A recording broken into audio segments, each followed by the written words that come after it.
So I came across this article from the Star Tribune in Minneapolis, Minnesota, with a headline that read, "Minneapolis's gunfire claims black victims at a disproportionate rate." It went on to say that one black person out of every 150 was a victim compared to one white victim out of every 3,768 white people. 60% of Minneapolis is white, but only 9% of the shooting victims are white. 19% of Minneapolis is black, and 83% of the shooting victims were black. Well, that's disproportionate, all right. It then went on to say that the majority of the shootings occurred in hot spots in the city's neighborhoods with a large black population. The story went on to say how black people are afraid because they feel they're more likely to be shot than a white person. You have to get far into the article to read where it said 89% of the shooters were black. So 83% of the victims are black, and 89% of the shooters are black.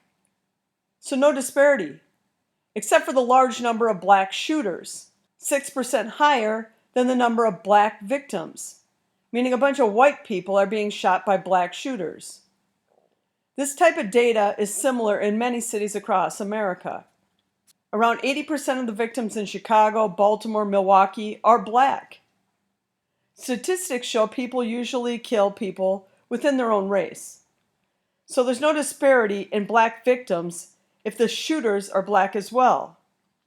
We really need to start calling a spade, because I want to know, is the disparity on the side of the victims or the side of the shooters? And we can take this one step further. If 89% of the shooters are black, it would only make sense that 89% of the people incarcerated for gun assaults and murders would be black as well. But politicians want to empty our prisons because there's a disproportionate number of people of color. And I say that with air quotes because I hate that phrase.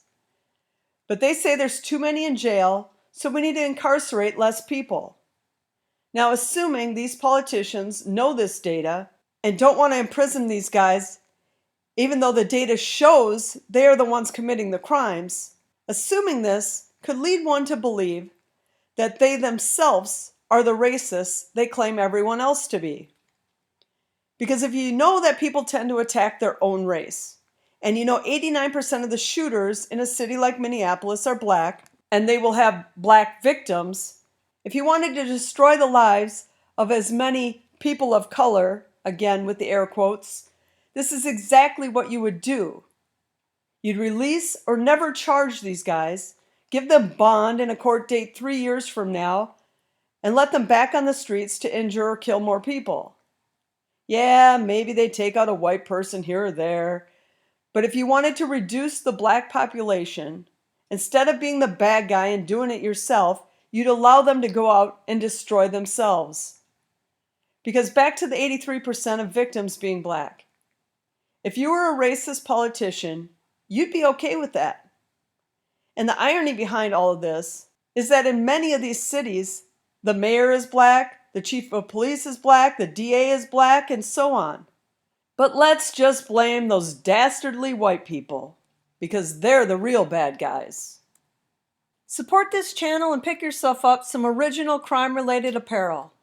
Look for the link in the description.